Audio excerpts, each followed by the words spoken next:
अभी की अगर मैं बात करूँ तो बहुत कम समय बाकी है एग्ज़ाम का। सबसे पहली बात 100% बिलीव इन योरसेल्फ। अगर आप अपने आप पे बिलीव नहीं करोगे ना तो आगे We finally have with us CA Prateek Thakkar sir, जिनका एक बहुत ही famous YouTube channel study buddy club है। Thank you sir for coming on this channel. आज थैंक यू इस सो मच आदर्श। आज इस वीडियो का सबसे जो इम्पोर्टेंट मोटिव है वो ये है कि सीए स्टूडेंट्स को कैसे उनके एग्जाम्स की प्रिपरेशन करनी है। और जैसे एग्जाम्स पास होती जाती है ना, तो जो प्रेशर है, जो फियर है, वो बढ़ता जाता है।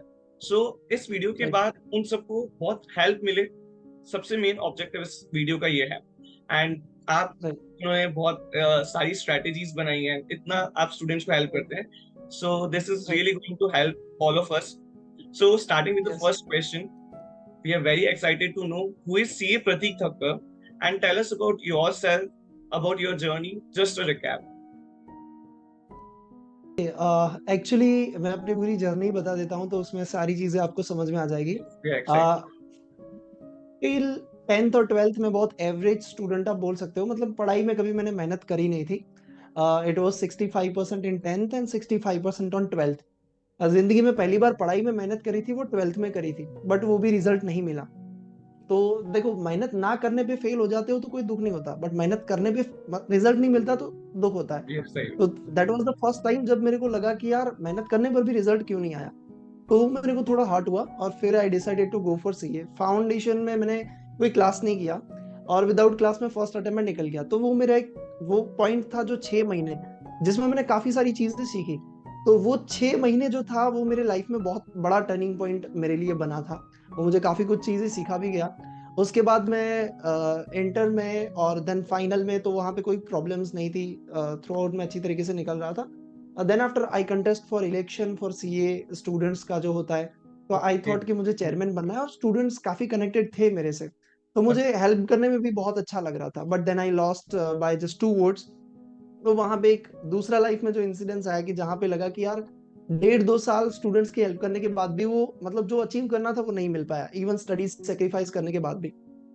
फिर मैंने यूट्यूब चैनल को शुरू किया। स्टूडेंट्स का सपोर्ट अच्छा था उस टाइम पे, बहुत सपोर्ट कर रहे थे। तो with in 3 months it hits 1 lakh subscribers and now it's more than 2.2 million subscribers. But It's a कहीं ना great कहीं job. बीच में मेरा सीए फाइनल छूट गया था, मतलब फर्स्ट ग्रुप क्लियर कर दिया। Then I focused on this things कि यार चलो इसी चीज को आगे लेके जाते हैं। बट सीए डिग्री एक बहुत बड़ी चीज है। अब बाजू में आप कुछ भी कर लो, बट ये सबसे बहुत बड़ी चीज है। Then I met my wife, जो अभी मेरी वाइफ है, और उन्होंने बोला कि नहीं यार, सीए तो कंप्लीट करना ही पड़ेगा आपको, बाजू में जितना भी पैसा कमा रहे हो जो भी करो कोई फर्क नहीं पड़ता। तो डिग्री रिकग्निशन और कॉन्फिडेंस और जो चीजें देती है ना, वो सिर्फ पैसे से नहीं हो सकता।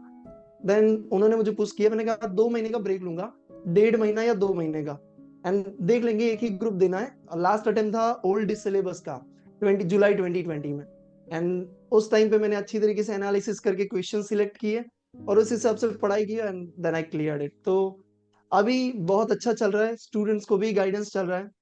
सीए स्टूडेंट्स के लिए एक सेपरेट चैनल भी कर दिया है, सीए प्रतीक ठक्कर करके, ताकि जो सीए स्टूडेंट्स हैं उनको बाकी सारी चीजें ना मिले, सिर्फ सीए के बारे में चीजें मिले। और अभी मैं बस यही इंपॉर्टेंट क्वेश्चंस लोगों को प्रोवाइड कर रहा हूँ स्टूडेंट्स को, ताकि वो इजीली एग्जाम को क्रैक कर सके।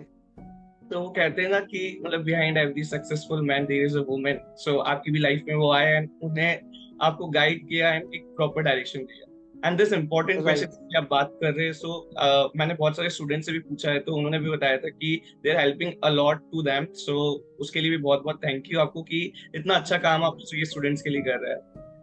Thank you so much, thank you so much. सबसे मेजर क्वेश्चन जो है ना, वो स्टूडेंट्स का ये रहता है कि is ICI module sufficient for study, कि हमें और भी दूसरे मटेरियल रेफर करना है या कोई रेफरेंस बुक्स को रेफर करना है। सो इसके लिए आप क्या बोलना चाहेंगे स्टूडेंट्स को?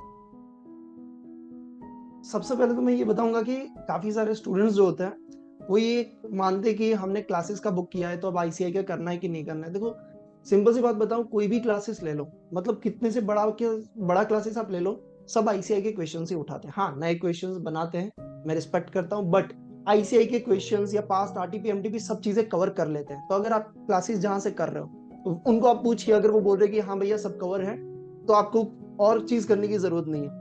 अगर आप सिर्फ आईसीआई की मटेरियल की बात करें तो आईसीआई का सिर्फ मटेरियल करने से आपको काफी अच्छा खासा पोर्शन उसमें से कवर हो जाता है। कॉन्सेप्ट तो 100% कवर हो जाता है, बट क्वेश्चंस भी आपको डिट्टो मिल जाते हैं। अराउंड 40 मार्क्स के अराउंड आप एक्सपेक्ट कर सकते हो। बट आपको पास्ट की आरटीपी एमटीपी भी करनी चाहिए। मेरे ख्याल से 5 to 7 अटेम्प्ट्स तक अगर आप जा सकते हो, अगर आप क्लासेस नहीं की हो, सेल्फ स्टडी कर रहे हो, तो try to go 5 to 7 attempts back, उसका आरटीपी एमटीपी कंप्लीट करिए, तो that's enough to clear your CA exams. और हम जो इंपॉर्टेंट क्वेश्चंस देते हैं वो यही करते हैं, लास्ट के 10 अटेम्प्ट्स पूरा एनालाइज करते हैं। Total 400 questions, we select 80 questions to maximum 100 questions. और वो क्वेश्चंस ऐसे होते हैं जो पूछे नहीं गए या 2-3 बार एमटीपी में आ गए बट एग्जाम में अभी तक नहीं आए, तो चांसेस हायर हो जाता है। तो वो पूरा एनालिसिस करके जो क्वेश्चंस देते हैं, तो वो इनफ है पास होने के लिए मेरे ख्याल से। एंड ये एनालिसिस बहुत हेल्प भी करेगा स्टूडेंट्स को, क्योंकि अगर हम लोग अभी एग्जाम के एंड टाइम पे ऐसे क्वेश्चंस ढूंढने जाए और उनको फाइंड आउट करे, कितना टाइम वेस्ट हो सकता है। So this is really going to help. So एक बहुत अच्छी चीज आप मैं लोग कर रहे हाँ हो। राइट, मैं आईसीआई अहमदाबाद में अभी फिजिकल क्लासेस में पढ़ाता हूँ, तो मैं उनको जो प्रोवाइड करता हूँ, अभी मैंने ऑनलाइन शुरू किया है, बट उसके पहले जब मैं आईसीआई अहमदाबाद पे जो फिजिकल स्टूडेंट्स है या मेरे से कनेक्टेड वाले हैं, उनको मैं लास्ट 4 to 5 अटेम्प्ट से दे रहा था, तो उन सबको बहुत हेल्प हो रहा था। मतलब मैसेज आ रहे थे एग्जाम के बाद कि भैया आपने जो लिस्ट दिया ना, मतलब काफी कुछ कवर हो गया उसमें से। तो मुझे लगा कि क्यों ना ज्यादा स्टूडेंट्स को कवर करें, मैं बहुत मिनिमम चार्ज कर रहा हूँ ताकि मैं अपना भी कुछ कॉस्ट निकाल सकूं। और काफी अच्छा रिजल्ट मिल रहा है इससे। And we hope for the good results in this attempt also. So उसके लिए आपको Yeah. एडवांस में congratulations. Moving on to our third question. सबसे मेजर जो इशू हम लोग फेस करते हैं वो ये होता है ना कि टाइम टेबल कैसे बनाए। ठीक है, टाइम टेबल भी बना राइट। लेते हैं, बट फिर क्या होता है कि उस टाइम टेबल पे स्टिक कैसे करें, क्योंकि वो सबसे मेजर पार्ट होता है। टाइम टेबल में तो बहुत डिजाइनर तरीके से हम लोग सब चीज मेंशन कर देते हैं, बट कैसे उसको हम स्टिक करें, कैसे उसको फॉलो करें, प्लीज आप उस पर गाइड कीजिए।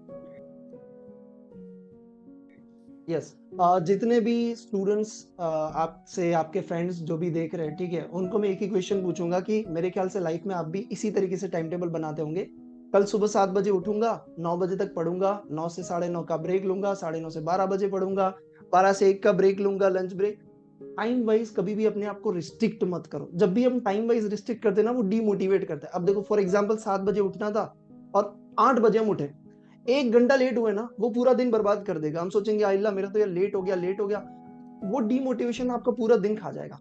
बेटर चीज है गो विथ गोल वाइज, मतलब वीकली गोल डिसाइड किया, उसमें से एक दिन आप ब्रेक रखिए, मतलब 6 दिन का गोल आपको 7 दिन में कंप्लीट करना है। अब वो क्यों कि अगर 6 दिन में नहीं हुआ तो वो एक दिन जो एक्स्ट्रा रखा उसमें कवर करो, और अगर हो जाता है तो बहुत अच्छी बात है, एक दिन आपको एक्स्ट्रा मिल रहा है। डे वाइज गोल डिसाइड करो। मैं अगर फ्रेंकली बताऊं तो मैं डे वाइज भी करता था, इसके साथ साथ मैं आर्ली गोल भी डिसाइड करता था। अगर मैं ऑडिट लेके बैठ रहा हूँ, तो अगर मेरे को पता है मेरे को 10 पेज कंप्लीट करने 1 घंटे में, तो मैं डिसाइड करता था 6 मिनट में 1 पेज कंप्लीट होना चाहिए।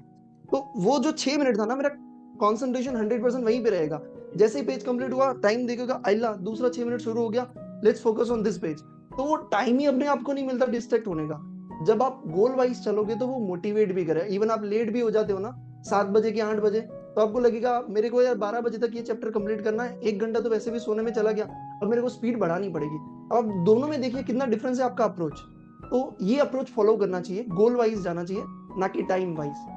तो ये और एक दिन एक्स्ट्रा रखना चाहिए वीक में, ताकि आप अगर कोई चीज छूट जाती है तो बार बार फिर टाइम टेबल शेड्यूल एडजस्ट करने में ही एग्जाम आ जाती है, तो वो ना हो, बैकलॉग कवर ये करने ध्यान के लिए रखना एक चाहिए। पर्टिकुलर डे रख सकते हैं जहाँ पे जो भी बैकलॉग बच रहा है उसको कवर अप कर सकते यस। हैं, and rather yes. Then setting a पूरा होल डे आवरली बेसिस पे हम लोगों को फोकस करना चाहिए।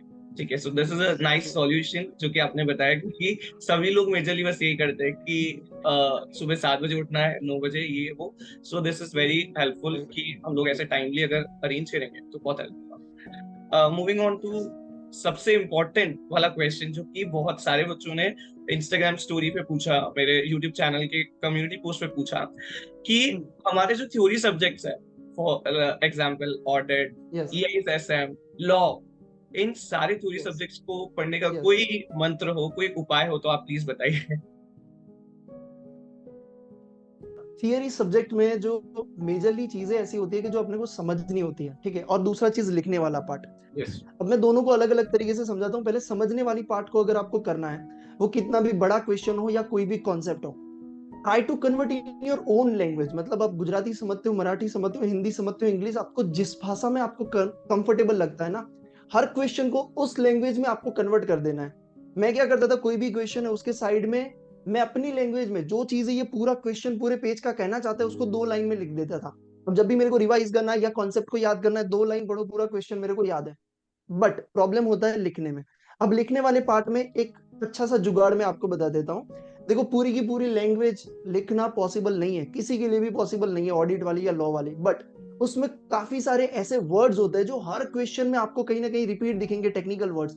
उन वर्ड्स का लिस्ट बनाओ और उन वर्ड्स का यूज करो। जैसे कि हाउ एवर हो गया, आपको कहीं पे बट नहीं दिखेगा बुक में, कोई भी बुक आईसीआई की उठा लो, हाउ एवर दिखेगा। Further edition, added, further added, कुछ ऐसे वर्ड्स होते हैं ना जो आपको हर बार कहीं ना कहीं दिख जाते हैं। उन वर्ड्स को आप लिस्ट बनाइए। दूसरी चीज, अगर आप ऑडिट कर रहे हो तो ऑडिट के ऐसे के जो मेन पैराग्राफ्स होते हैं, फॉर एग्जाम्पल ऐसे 560 हो गया तो 560 का जो मेन पैराग्राफ है और उसके ऊपर क्वेश्चन पूछे जाते हैं, तो उस पैराग्राफ को आप याद कर लो, उस पैराग्राफ को याद कर लो। वैसे हर ऐसे का एक एक पैराग्राफ याद कर लो, जो भी क्वेश्चन आए पहले पहले तो आपको याद है। तो जैसे ही पेपर चेक कर देखेगा कि अल्लाह ये तो यार मतलब परफेक्ट लिखा है बुक वाला, बिल्कुल, क्योंकि तो मैच ये कर रहा है। हेल्पफुल हो जाता है। तो ये फिर अपना अंदर कंक्लूजन में थोड़ा बहुत भी, कंक्लूजन भी आपने सही लिखा है क्योंकि आपका कॉन्सेप्ट क्लियर था, तो कहीं ना कहीं वो मार्क्स आपका ज्यादा खींच देता है। और याद करने के लिए, पैरा को याद करने के लिए, अब मैंने ये किया था कि मेरे पास 30 पैरा थे तो 30 पैरा का मैंने ऑडियो बना दिया। अब जब मैं लाइब्रेरी से घर जा रहा हूँ तब मैं सुन रहा हूँ, घर से लाइब्रेरी आ रहा हूँ तब सुन रहा हूँ, Amazing. खाना खा रहा हूँ तब सुन रहा हूँ। तो मेरे को टाइम अलग से निकालना नहीं है। I am utilising my time of dinner या लंच, और वो सब टाइम का यूटिलाइज करता था, तो इस हिसाब से होता था। अभी लॉ के जो पेपर होता है उसमें सेक्शन नंबर्स के लिए बोलते हैं, ऑडिट में एसेस नंबर के लिए बोलता है। सो इट इज नेसेसरी कि हमको मेंशन करना है ऐसे नंबर्स, सेक्शन नंबर्स, उसके ऊपर आप कुछ बताएंगे हम लोग को? मैं ऑडियो से ही याद करता था, और मेंशन करोगे तो बहुत अच्छा दिखेगा और करना ही चाहिए मेरे ख्याल से प्रोफेशनल एग्जाम में। ठीक है, मैंने उसका भी पूरा लिस्ट बनाया, ऑडियो बना दिया। 3 to 4 मिनट्स का ऑडियो बनता है, घर जाते जाते 5 बार ओके, रिवाइज आराम से हो जाता है, तो मतलब वो इजीली सारे याद हो सेक्शंस जाता है। को आपने नंबर लिख दिया और उसके आगे हाँ मतलब के नाम, एंड जब आप ऑडियो रिकॉर्ड कर लेते हैं एंड जब भी आप जा रहे हाँ, हैं ट्रेवल कर रहे हैं, so this is really going to yes. Help. एक सेक्शन को 2 बार बोलना है ताकि अगर एक बार में अगर आपका ध्यान नहीं था तो दूसरी बार वो फिर से बोल रहे हैं, तो यस पूरा यस। लिस्ट 2 बार एक ही। हाँ, इस तरीके से मैं रिवाइज करता था। अब एक छोटा सा, स्पेसिफिकली ऑडिट के लिए अगर कोई स्पेशल स्ट्रेटेजी हो, अगर आप कुछ बता सकते हो तो प्लीज। ऑडिट के लिए तो काफी सारे वर्डिंग्स मुझे ऑडिट में सेम लगते हैं, लॉ में तो बहुत कम दिखते हैं, बट ऑडिट ऑडिट में मैंने वर्डिंग्स वाला बहुत यूज किया था। और मेरे को सीरियसली लगता है मेरे को उसी से मार्क्स मिले हैं, क्योंकि मेरे को भी उतना कॉन्फिडेंस नहीं था जितने मार्क्स आ रहे थे। तो ऑडिट में वर्डिंग्स के साथ जाइए, वर्डिंग्स मतलब जो इंपॉर्टेंट वर्डिंग्स है उसका लिस्ट बनाइए। उसमें काफी कॉमन वर्ड्स मिल जाते हैं, वेरीफाई वाले, वो वाउचिंग वाले चैप्टर में तो यस यस, पढ़ने की भी जरूरत नहीं होती, हमको पता है यार क्या लिखना है, लॉजिकली बस हम उसके बना 12 वर्ड सकते से डिफरेंट डिफरेंट वो लिख दो, और आगे आपको जो पता है वो लिख दो। वो इतना मतलब प्रोफेशनल एग्जाम है, बट कॉन्सेप्ट और वर्डिंग दोनों मैच हो जाते हैं ना, तो काम हो जाता है। हैं। थैंक यू सो मच कि आपने बताया कि थ्योरी सब्जेक्ट्स को कैसे प्रिपेयर कर सकते हैं ना। यस। अगर थोड़ा आप हम लोग को हेल्प कर पाए कि प्रैक्टिकल सब्जेक्ट्स पे भी कैसे हम लोग फोकस कर सकते हैं, कैसे उन्हें प्रिपेयर कर सकते हैं, टैक्सेशन हो गया, अकाउंट्स हो गया, कॉस्टिंग हो गया, सो कैसे हम लोग उनको प्रिपेयर कर सकते हैं, वो थोड़ा सा गाइड करेंगे? श्योर। प्रैक्टिकल एग्जाम जो क्वेश्चंस अपन करते हैं या फिर चैप्टर करते हैं, तो उसमें एक चीज अपने को कॉमन देखने को मिलती है कि अगर एक मेथड दिया है तो उसके 10 क्वेश्चन दिए हैं। अब 10 क्वेश्चन में पूरा क्वेश्चन ही अलग नहीं होता है, उसमें कुछ 2-3 पॉइंट हर क्वेश्चन में अलग होते हैं। तो व्हाट आई डू कि मैं जो भी मतलब अगर 10 एडजस्टमेंट दिया है उसमें से 2 नए, तो 2 को राउंड करो, ऊपर न्यू लिखो, उसका एडजस्टमेंट साइड में लिख दो। तो हर क्वेश्चन में से मेरे को 2-3 मिल गया। तो अब मुझे जब रिवाइज करना है तो पूरा क्वेश्चन करने की जरूरत नहीं है, मैं एडजस्टमेंट देखता हूँ, मैं सोचता हूँ कि इसका एडजस्टमेंट क्या होना चाहिए, मेरे को याद आ रहा है मतलब मेरे को कॉन्सेप्ट क्लियर है। तो सबसे बड़ा प्रॉब्लम यही होता है कि प्रैक्टिकल में ज्यादा नंबर ऑफ क्वेश्चन हम करने जाते हैं। बेटर चीज है कि कॉन्सेप्ट पे फोकस करके जो नई चीज है उतनी करने की जरूरत है। हर बार हर क्वेश्चन करने जाएंगे तो फिर लेंदी लगता है। जैसे कॉस्टिंग में अगर आप बोलो कि यार ये डिट्टो क्वेश्चन आ जाएगा, तो कॉस्टिंग में डिफिकल्टीज होती है कि वो डिट्टो क्वेश्चन नहीं आता, क्योंकि हर बार कुछ नया वो लेके आते हैं। ठीक है, बट अगर आपने कॉन्सेप्ट को हाईलाइट करके किया होगा ना, तो कॉस्टिंग बहुत इजी लगता है अपने को पेपर।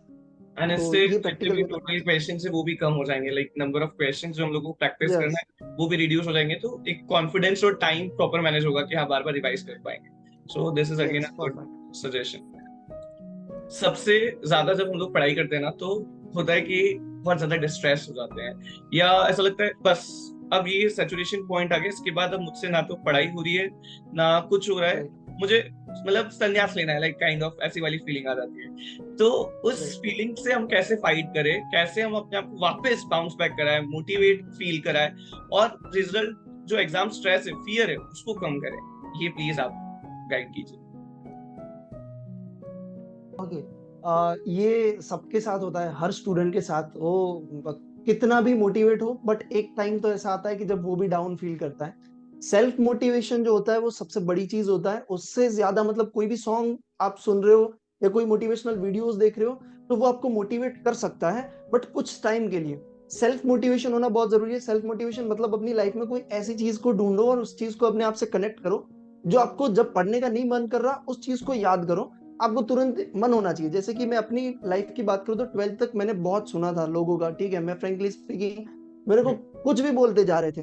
तो मैं ना, जब भी मेरे को मन नहीं करता ना, मैं उस बैक ऑफ माइंड वही चीजें याद करता था। मेरे आंखों में से आंसू आ जाते, बट उतना मोटिवेशन मिलता था कि नहीं यार, छोड़ो यार सब बातों को, पढ़ाई पे मैं फोकस प्रूव करो। करके तो दिखाना ये एक चीज होना चाहिए। ये इंटरनल मोटिवेशन हो गया। एक्सटर्नल मोटिवेशन में आपके पास सॉन्ग्स है। सबसे बढ़िया चीज मेडिटेशन। मैं सुबह पढ़ाई शुरू करता था, 5 मिनट का मेडिटेशन करता था, अपने आप को काम डाउन करता था, पढ़ाई शुरू करी। लंच के बाद फिर से 5 मिनट का मोटिवेशन करो और फिर पढ़ाई करो। तो ये अपने पूरे थॉट्स को कंट्रोल करता है, अपने आप को कंट्रोल करता है। और फिर जब आप पढ़ाई करते हो शांत दिमाग से, तो वो बहुत अच्छी तरीके से आपको हेल्पफुल रहता है। तो ये कुछ चीजें मैं यूज करता था, एक सॉन्ग्स हो चीज गया या मेडिटेशन हो गया। एक चीज मैंने यस, गौर करी कि आपने मेडिटेशन को मोटिवेशन में कन्वर्ट कर दिया, दिस इज वेरी गुड।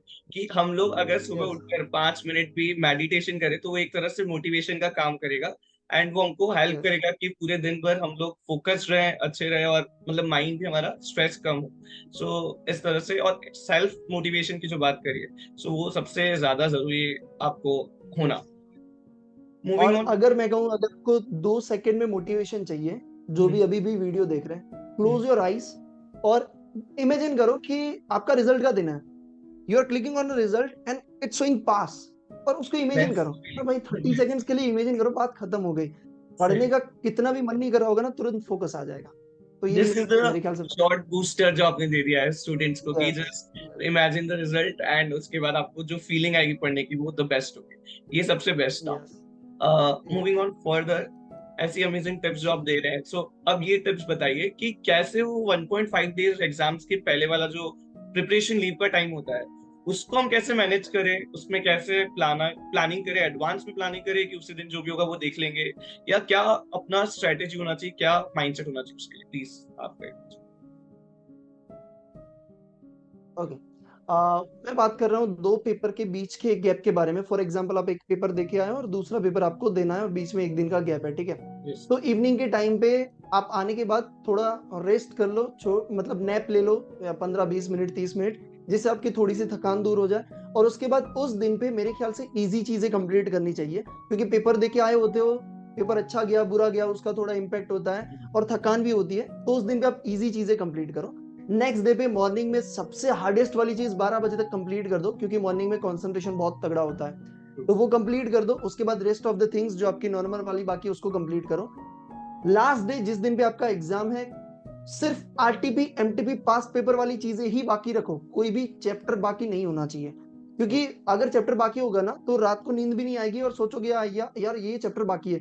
तो वो एक आपको डिस्ट्रैक्ट करेगा। बेटर चीज है लास्ट डे पे सिर्फ आरटीपी एमटीपी और पास पेपर बाकी होने चाहिए। अगर एक आरटीपी पास की छूट भी जाती है ना, तो वो डिमोटिवेशन नहीं करेगा कि ठीक है यार, इतनी बार किया था, एक छूट गया कोई बात नहीं, बट चैप्टर छूट जाएगा तो डिमोटिवेशन होगा। तो मेरे ख्याल से ये स्ट्रेटेजी प्लान करना चाहिए, और इससे बेस्ट बेनिफिट मिल सकता है मेरे ख्याल से। That's good. और ये जो 1.5 डेज है, तो बहुत सारे स्टूडेंट्स ने ऐसा भी मैसेज किया था, लाइक डीएम्स किए थे, कि ये 1.5 डेज सफिशिएंट होते हैं भैया, इसमें सब चीज कवर हो जाती है, मतलब उन्हें ऐसा लगता है कि नहीं होता है। सो आप उन्हें बता सकते हैं what is the exact reality. Exactly मैं आपको सही बताऊं तो हो जाता है, ठीक है ना। जब हम करने बैठते हैं ना, तो वो हिम्मत और वो बिल्कुल। पढ़ना आ जाता है। हाँ, ये चीज भी है, थोड़ा स्मार्ट वर्क आपको करने की जरूरत है कि यार, जो चीजें आपने पहले अगर पढ़ाई कर रहे हो तब एबीसी कैटेगराइजेशन करो कि यार सी कैटेगरी वाला मतलब सबसे इजी या सब आपको आता है, वो नहीं पढ़ना है।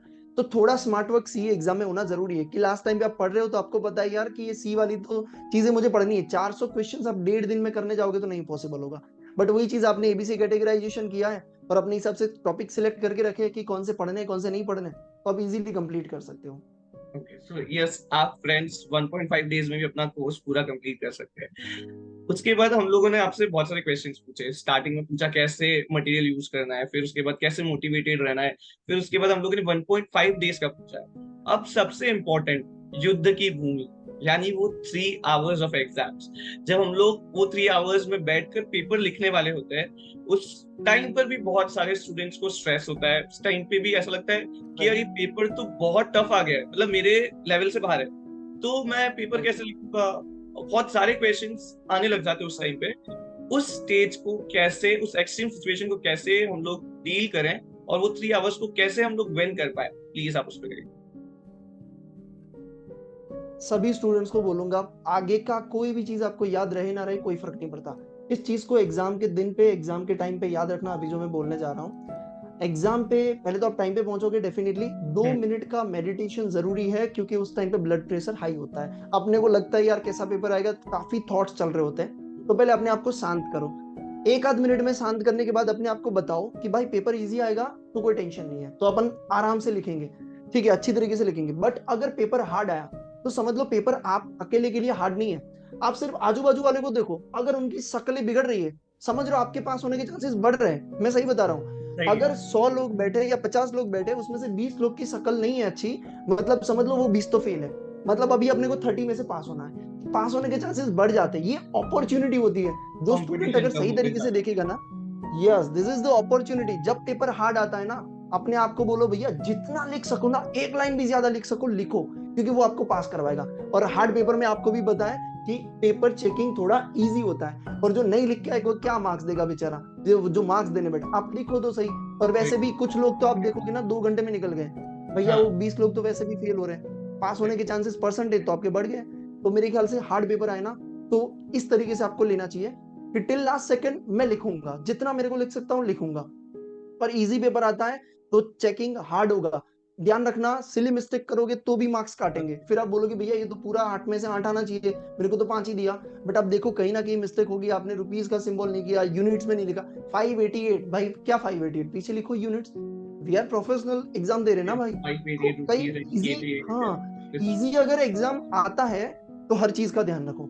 अगर हार्ड आता है तो ये ध्यान में रखो कि लिखना कितना ज्यादा है। ये मेरे ख्याल से दोनों चीजें मैं रोया भी हूँ एग्जाम में, और उसके बाद वो सीख के मैंने पास किया एग्जाम, तो ये मेरे को पता है। एंड मतलब आई एम फीलिंग सो, मतलब ग्लैड कि आपने जो भी आपकी जर्नी में इतना सारा एक्सपीरियंस लिया है, एंड जो लर्निंग्स आपने ली वो आज आप यहाँ पर प्रेजेंट कर पा रहे हैं, हम लोगों को गाइड कर पा रहे हैं, जो कि हम लोग एग्जाम्स अपीयर करने वाले हैं। तो ये बहुत, मतलब आपको बहुत थैंक यू कि इस तरह से आप अपनी स्ट्रैटेजीज बता रहे हैं। लास्टली आपसे सिर्फ एक क्वेश्चन, कि अभी कोई ऐसी प्रो टिप या ऐसी कोई टिप जो आप हमारे स्टूडेंट्स, हमारे ऑडियंस को देना चाहेंगे, जो उनको हेल्प कर सके, उन्हें मोटिवेट कर सके एग्जाम्स पास कराने। अभी की अगर मैं बात करूँ तो बहुत कम समय बाकी है एग्जाम का। सबसे पहली बात, 100% बिलीव इन योर सेल्फ। अगर आप अपने आप पे बिलीव नहीं करोगे ना तो आगे, सिर्फ बोलना इजी है कि believe in your self, but वो करना भी बहुत जरूरी है। जब भी आप पढ़ाई कर रहे हो अपने आप को काम डाउन करके पढ़ाई करो, कभी भी मतलब भागा दौड़ी में मत करो। दूसरी चीज, अभी के जमाने में मैं मतलब स्टूडेंट्स को पढ़ाता हूँ ना, तो फ्रेंड्स फ्रेंड्स बहुत होता है, थोड़ी देर के लिए छोड़ दो सब चीजें, क्योंकि एग्जाम्स आर वेरी इंपॉर्टेंट। अभी भी ग्रुप स्टडी कर रहे हो, ग्रुप स्टडी आपको हार्ड टॉपिक के लिए ही करना है। भाई ग्रुप स्टडी में आपकी स्पीड बहुत कम हो जाती है। एक अकेले पढ़ोगे बहुत अच्छा आप पढ़ाई कर पाओगे। और नींद आप कम कर सकते हो, 6 घंटे तक, 5 घंटे तक भी जा सकते हो। तो अभी वो टाइम आ चुका है कि मतलब आप बोल सकते हो कि युद्ध छिड़ गया है, अभी टाइम ही हाँ, नहीं है अपने पास। जंग तो आने वाली फोकस्ड है तो ऑन आप दैट थिंग। सही है। यस, तो अभी उसी पे फोकस करिए। और अगर कोई डाउट है, कोई क्वेश्चंस है, तो आप मुझे पूछ सकते हो, आदर्श से पूछ सकते हो। तो डेफिनेटली आपको, we will try our best to help you. Okay, thank you so much कि इस तरह से आपने इतनी सारी स्ट्रेटेजीज और इतने सारी चीजें आपने आपके बिजी शेड्यूल से, आप एक तो आपने टाइम निकाल के हमको ये सब चीजें गाइड करिए। So we are very thankful to you. And एक चीज और मैं आपसे बस लास्ट में एडिशनल क्वेश्चन, कि जो आपका इम्पोर्टेंट स्ट्रेटेजीज, इम्पोर्टेंट क्वेश्चंस है, उसके बारे में आप थोड़ा कुछ हमें बता सकते हैं कि वो कैसे स्टूडेंट्स को हेल्प कर सकता है? Yes sure. इंपॉर्टेंट क्वेश्चंस में अगर बात करूं तो CA foundation and CA inter दोनों ग्रुप के लिए हमने लॉन्च कर दिया है। अभी उसमें हमने, जैसे मैंने आपको बताया था कि आईसीआई का मटेरियल प्लस पास्ट के 8 to 10 अटेम्प्ट्स का पूरा एनालाइज करके हमने आरटीपी एमटीपी सबको सिलेक्ट करके 80 to 100 क्वेश्चंस उसमें से सिलेक्ट किए हैं। जो क्वेश्चंस आने के चांसेस बहुत ज्यादा है। अभी पास्ट एक्सपीरियंस के हिसाब से 71 से 84 मार्क्स का उसमें से पूछा जाता है, और वो कहीं ना कहीं बहुत अच्छी तरीके से सफिशिएंट हो जाता है आपको एग्जामिशन दिलाने में और इवन पास कराने में भी। तो ये जो क्वेश्चंस हमने सिलेक्ट किए बहुत ही रात दिन मेहनत करके सिलेक्ट किए, और कम प्राइस इसीलिए ले रहे क्योंकि कोई स्टूडेंट ऐसा ना बोले कि भैया आपके क्वेश्चंस लेने थे बट मैं मतलब पैसों के कारण नहीं ले सकता। आप एक सब्जेक्ट का जितना पे करते हो ना 8-10 हजार, उसके 20% प्राइस भी हमारी नहीं है। तो समझ सकते हो कि बहुत लोवेस्ट प्राइस पर लॉन्च किया है ताकि हर स्टूडेंट अपनी एग्जाम को क्लियर कर सके, क्योंकि सीए एग्जाम में सिर्फ हार्डवर्क काम नहीं करेगा, स्मार्ट वर्क करना पड़ेगा, तभी आप आगे बढ़ पाओगे। तो ये बहुत इंपॉर्टेंट चीज है, आप डेफिनेटली उसके लिए जा सकते हो और आदर्श से आप कांटेक्ट कर सकते हो। तो या फिर आपको link comment and description box में दे देंगे, तो आप वहां से भी जरूर से आप परचेज कर सकते हो। तो थैंक यू सो मच भैया, और हम लोग ऐसे और अमेजिंग सेशंस आपके लिए लाते रहेंगे। सो मिलते हैं अगली वीडियो में। Till then bye, you take care, study best.